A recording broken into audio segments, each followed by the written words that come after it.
Welcome to Just the Who of Us, hosted by Reah Hagues. This is a space for honest, thoughtful conversations around mental health, life journeys, holistic wellnesses, and the experiences that shape who we are.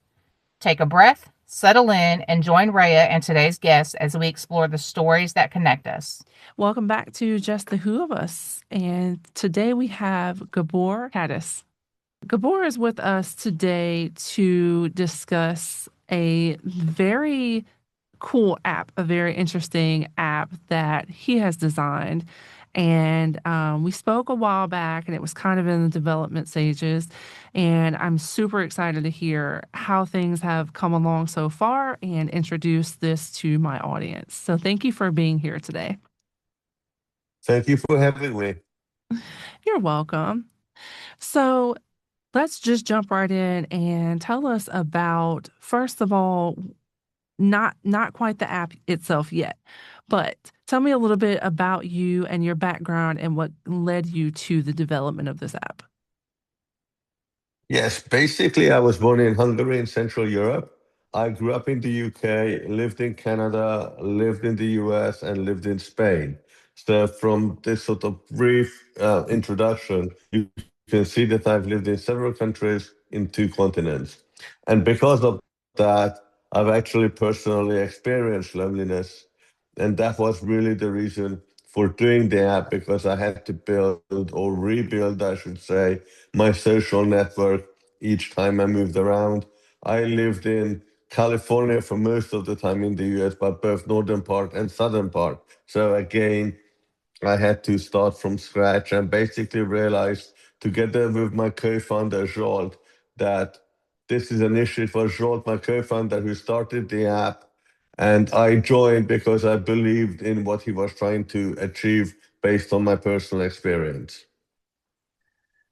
You know, there is the internet was kind of one of the things we were excited about when it came to like social media and the internet is being able to interact and socialize with people that we normally wouldn't be able to because of proximity. And while that is very true, it is very much an option, that we have.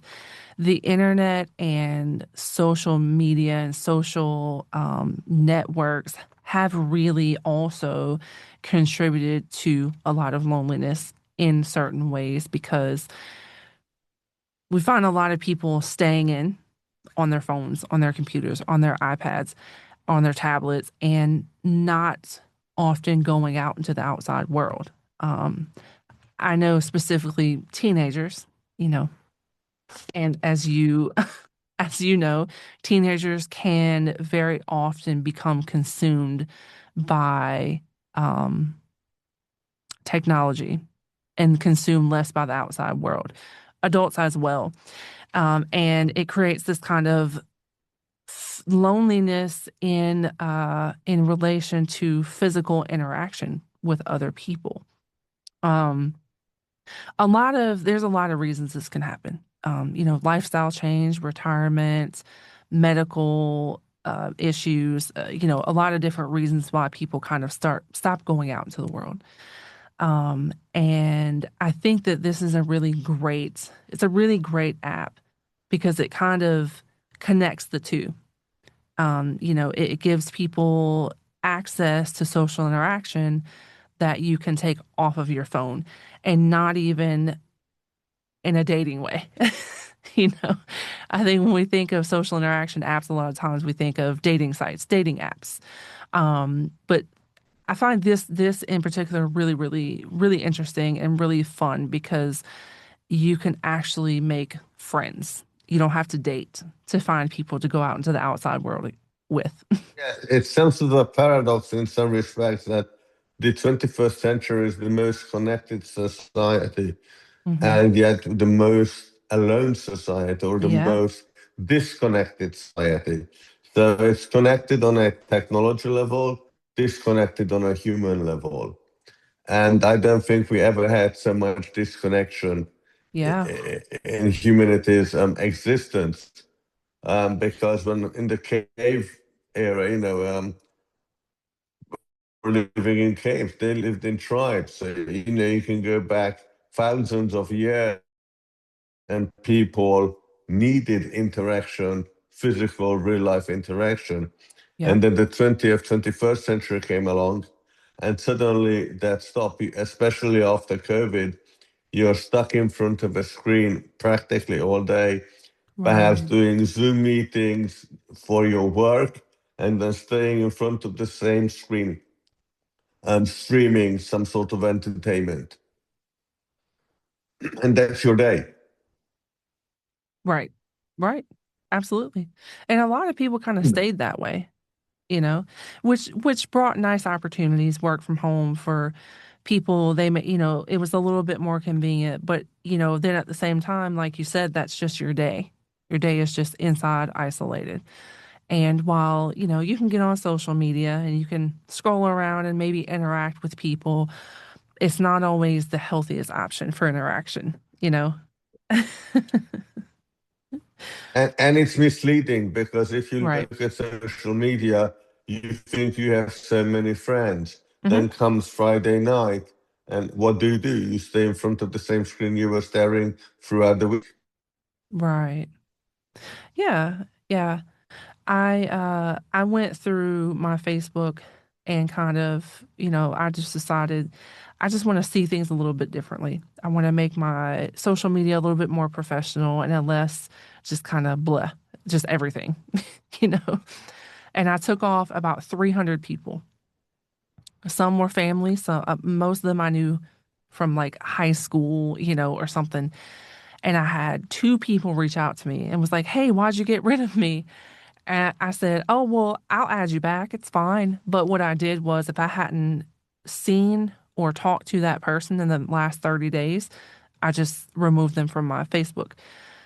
And it's been nice to not, So means that 300 people didn't care that you right. removed them. Okay, But they they didn't didn't serve a even, purpose.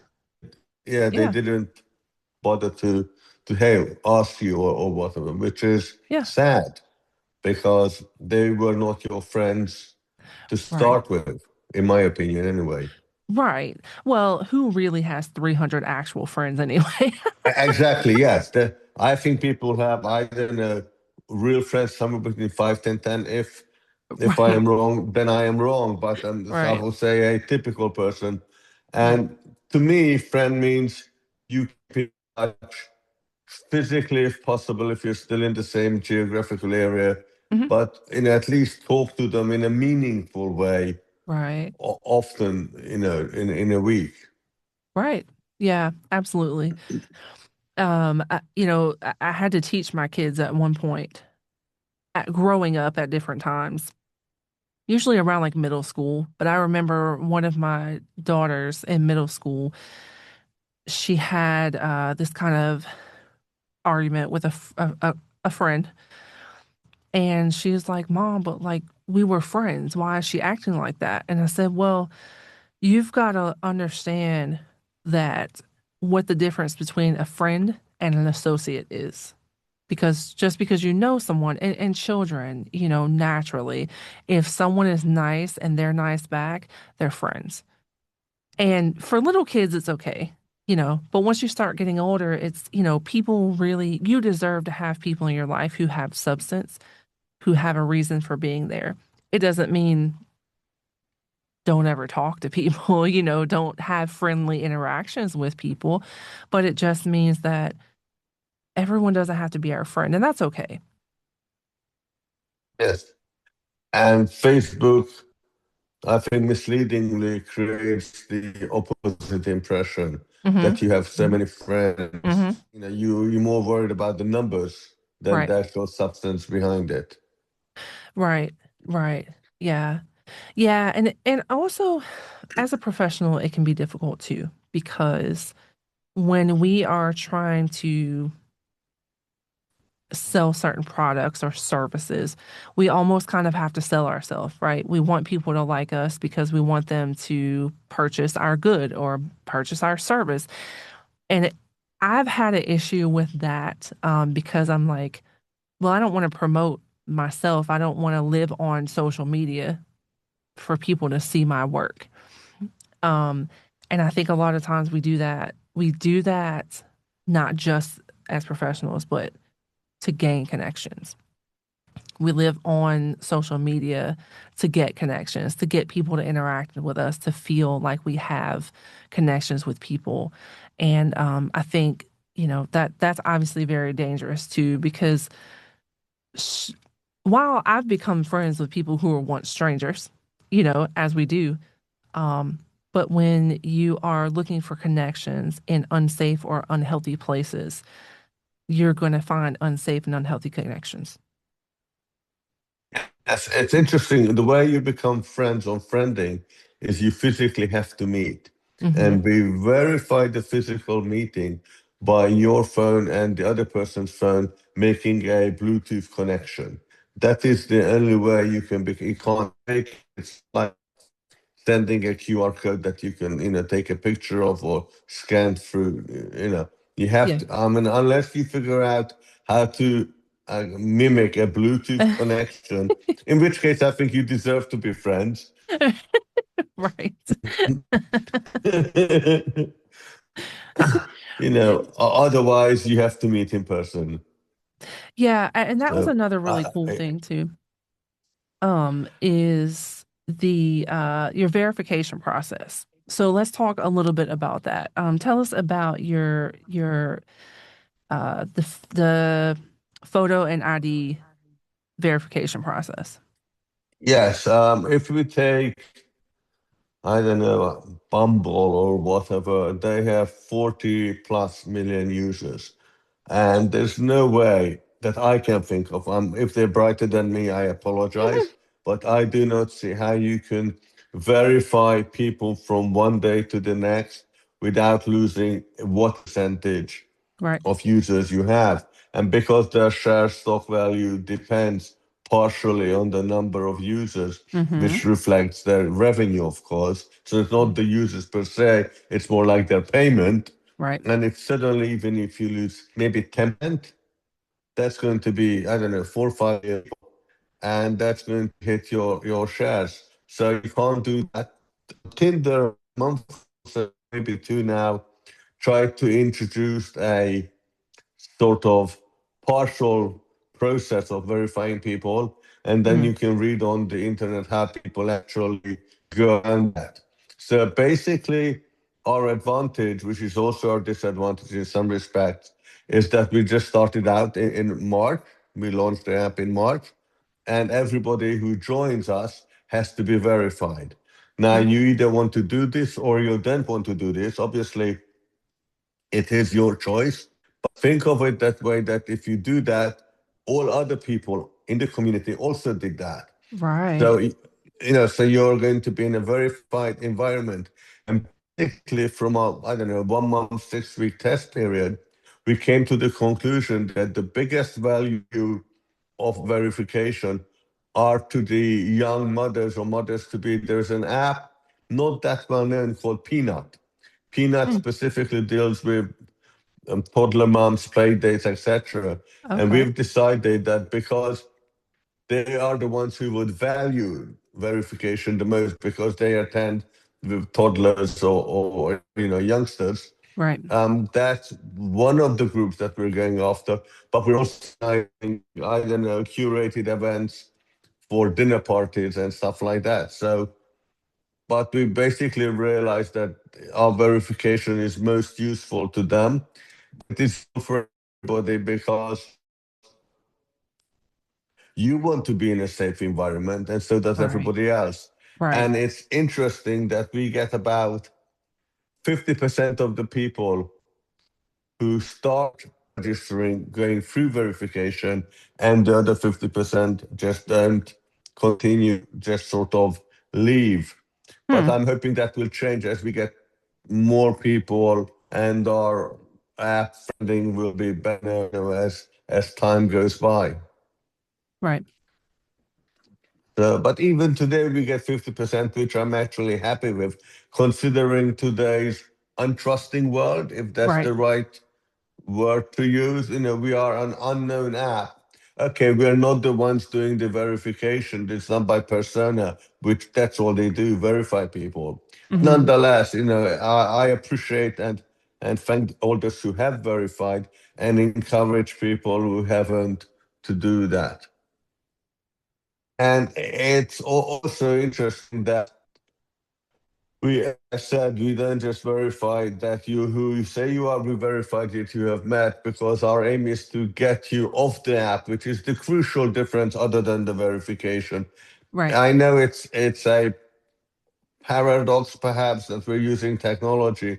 Yes, we're using technology because you grew out of the swing. When you were young, you would just go up to somebody on the swing perhaps and say, hey, do you want to become my friends? Now, you Right. could try to do that. I'm not sure what the reaction will be, but we're trying to use technology to our benefit rather than Right. to our disadvantage. And that's basically what we're doing. We're encouraging people in the neighborhood to meet other people and do something offline, because you spend most of your day in front of the screen, as I said before. So this way, whether it's a coffee date for youngsters, it's a play date.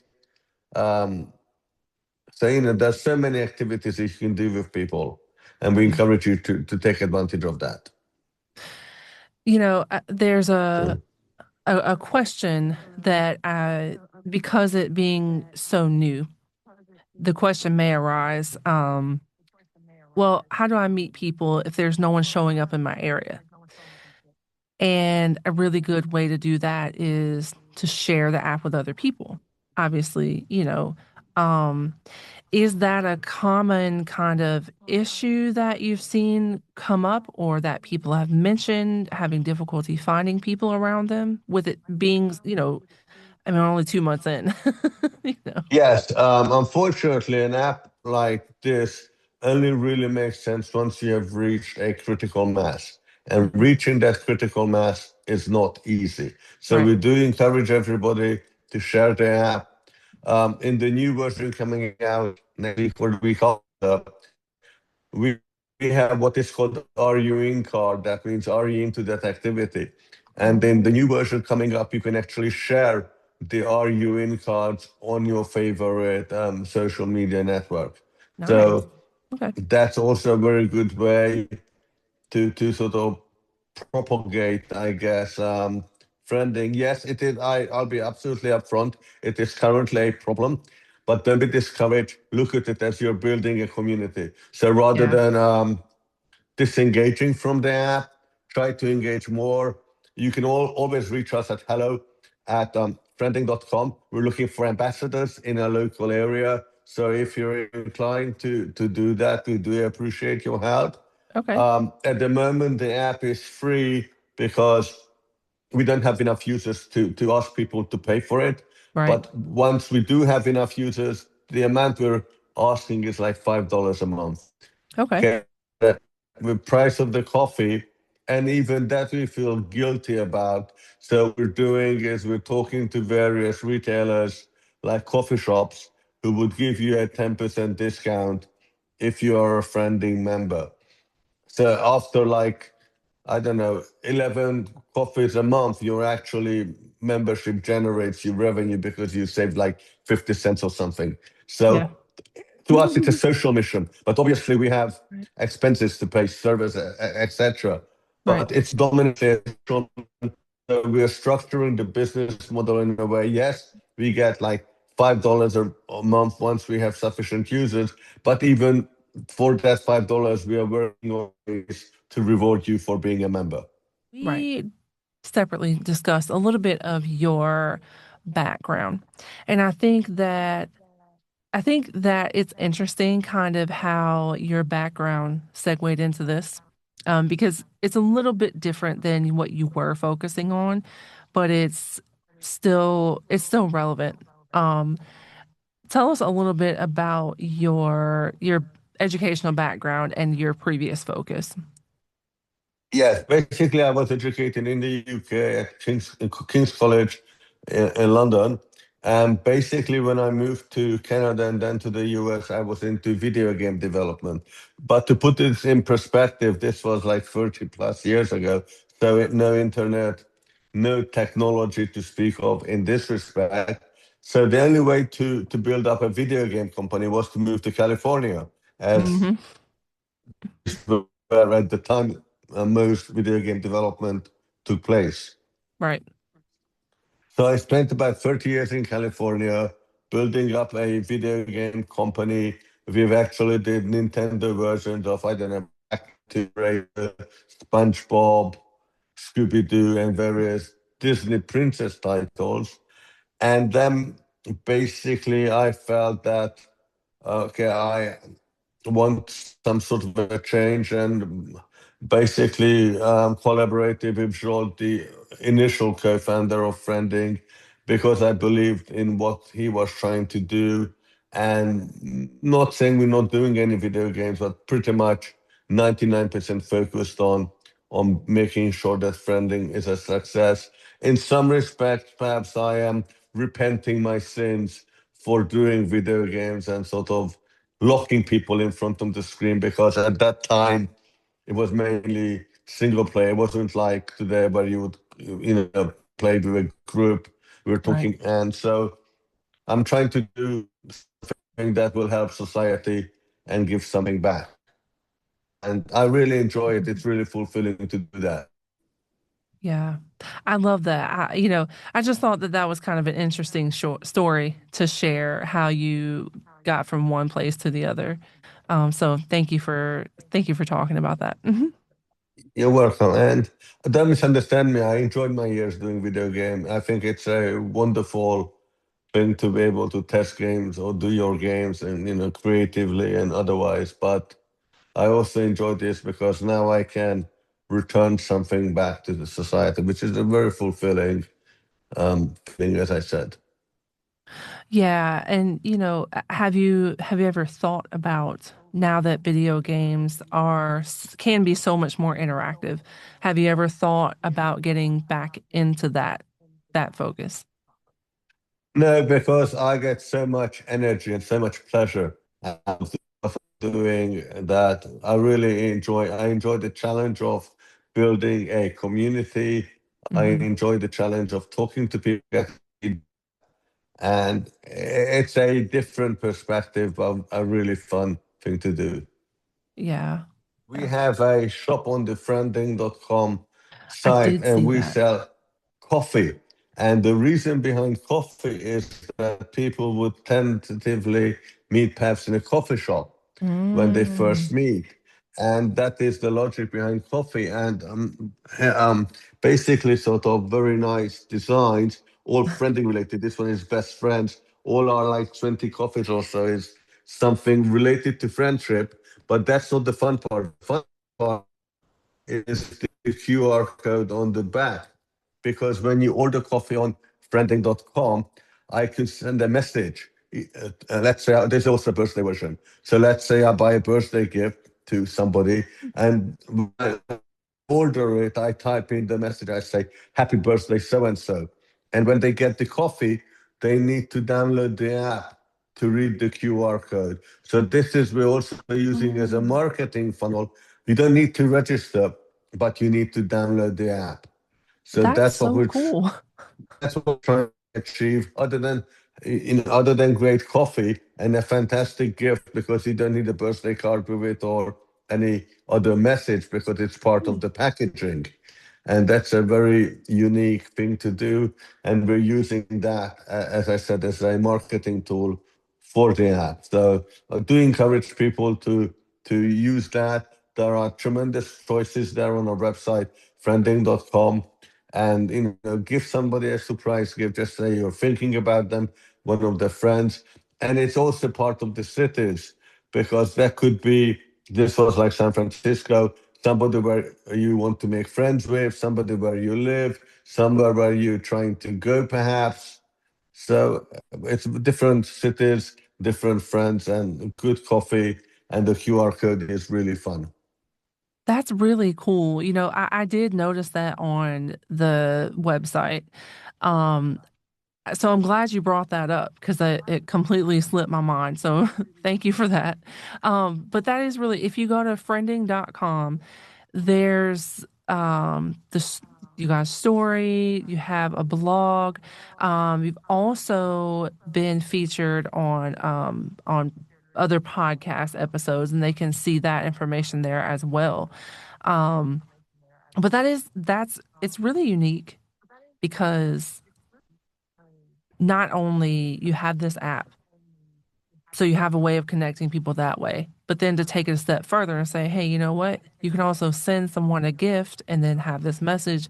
It's really cool as well. It's a super smart way of marketing because not only you're connecting people through the app and sharing the app with people, it's also a way to help build friendship as well. Yes, that's why we thought we sell matcha as well for the tea drinkers. But I just thought I'd show you the coffee now. Yes, it's basically we're trying to move everything to the physical world. So in the virtual world, you order it, but you get something physical, Yeah, yeah, that's really and that cool. was our reason behind the coffee. Okay, that's really cool. So we think so. Yes. So you briefly mentioned certain upgrades coming. What is your kind of, do you have a longer term goal for this app? And what is the long term goal? I mean, in ideal, what we would like is that, let's say you're playing volleyball on the beach and one member didn't show up. Now, in the virtual world, you will shout saying, "Hey, we're looking for a pickup in the volleyball. Does anybody want to join?" In our world, anybody who typed in, I don't know, beach sports, volleyball in the neighborhood, you could send out a push notification. So hopefully people Oh, will receive it, I don't know, and be there in like 5, 10 minutes. So replacing your shouting sort of in a digital sense. So I think that's good. Or one of the other things, let's say you're jogging, which you can also actually you're jogging and you realize you would like to have a partner to jog with. So basically, after a few taps, you could bring the or you could once you if you're the one jogging, you could do a few taps, and the other people can see where you are, and then you can join him or her. So basically, it's a real time thing, just like the luggage tag, mm-hmm. see where your luggage is, or your Uber is.